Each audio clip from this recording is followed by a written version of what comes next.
অবশেষে সর্বশেষ মিটিংয়ে পে স্কেল নিয়ে চূড়ান্ত সিদ্ধান্ত গৃহীত হলো। তো এখানে দ্য ডেইলি স্টার বাংলা পত্রিকায় নিউজ করেছে, আমরা বিস্তারিত দেখব। 2 বছরের মধ্যে নবম পে স্কেল বাস্তবায়নের প্রস্তাব, মন্ত্রিসভার অনুমোদনের অপেক্ষা। একটু আগেই এরকম খবর প্রকাশ হচ্ছে, আমরা বিস্তারিত ভিতরে দেখি। সরকারের অনুমোদনের জন্য মন্ত্রিসভায় উঠছে নবম পে স্কেল বাস্তবায়নের পরিকল্পনা। এ সংক্রান্ত কমিটি ইতিমধ্যে খসড়া প্রস্তাবনা চূড়ান্ত করেছে। অর্থাৎ পে স্কেলের যে খসড়া প্রস্তাবনা সেটি কিন্তু সচিব কমিটিতে অলরেডি চূড়ান্ত হয়ে গেছে। মন্ত্রিপরিষদ সচিবের নেতৃত্বাধীন কমিটি গতকাল অনুষ্ঠিত বৈঠকে প্রস্তাবনাটি মন্ত্রিসভা উপস্থাপনের জন্য নীতিগতভাবে চূড়ান্ত হয়। খসড়া অনুসারে চলতি বছরের জুলাই থেকেই নবম পে স্কেলের আংশিক বাস্তবায়নের কার্যকর ধরা হবে এবং ধাপে ধাপে এটি বাস্তবায়ন 2028 সালের জানুয়ারির মধ্যে সম্পন্ন হবে। নাম না প্রকাশ করার সত্ত্বে এক সচিবদের কমিটির এক সদস্য বলেন, তবে কত ধাপে এটি বাস্তবায়ন করা হবে তা মন্ত্রিসভায় চূড়ান্ত করবে।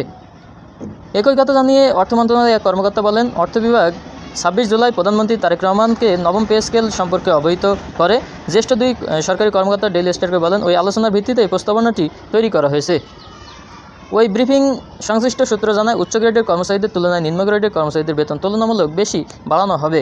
এ বিষয়ে মতামত জানতে চাইলে জনপ্রশাসন বিশেষজ্ঞ ও সাবেক অতিরিক্ত সচিব ফিরোজ মিয়া দ্য ডেইলি স্টারকে বলেন, নিম্ন গ্রেডের কর্মচারীদের বেতন ধাপে ধাপে না বাড়িয়ে একবারে 100% বাড়ানো উচিত।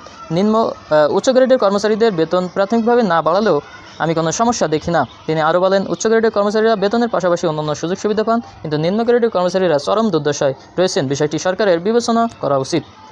মন্ত্রিপরিষদ বিভাগের আরেক সূত্র জানিয়েছে, নবম পে স্কেল চূড়ান্ত করার সময় বিচার বিভাগ সংক্রান্ত কিছু জটিলতা দেখা দেয়। সেসব জটিলতা নিরসনে বিচার বিভাগের কর্মচারীদের পে স্কেল চূড়ান্ত করতে 6 আগস্ট অর্থমন্ত্রী আমির খসরু মাহমুদ চৌধুরীর নেতৃত্বে 7 সদস্যের একটি মন্ত্রিসভা কমিটি গঠন করে সরকার। আজ বৃহস্পতিবার দুপুরে অর্থ মন্ত্রণালয়ের কমিটির বৈঠক হওয়ার কথা রয়েছে। কমিটির সুপারিশ জমা দিলে চূড়ান্ত খসড়াটি মন্ত্রিসভায় উপস্থাপন করা হবে। অর্থাৎ মন্ত্রীদের নিয়ে যে একটি জুডিশিয়াল সার্ভিস কমিশনের যে বেতন ভাতার চূড়ান্ত করার বিষয়ে একটি কমিটি গঠন করা হয়েছিল, সেই কমিটির আজকে একটি মিটিং রয়েছে। এই মিটিংয়ে যদি চূড়ান্ত সিদ্ধান্ত আসে তাহলে কিন্তু এর পরবর্তী ধাপ হচ্ছে মন্ত্রিসভায় উঠবে এই পে স্কেল সংক্রান্ত বিষয়, এবং সেখানেই চূড়ান্ত অনুমোদন হয়ে গেলে গেজেট প্রকাশ হবে। তো পরবর্তী আপডেট পেতে অবশ্যই সাথেই থাকবেন, লাইক দিয়ে কমেন্ট করে অবশ্যই মতামত জানাবেন। ধন্যবাদ সকলকে।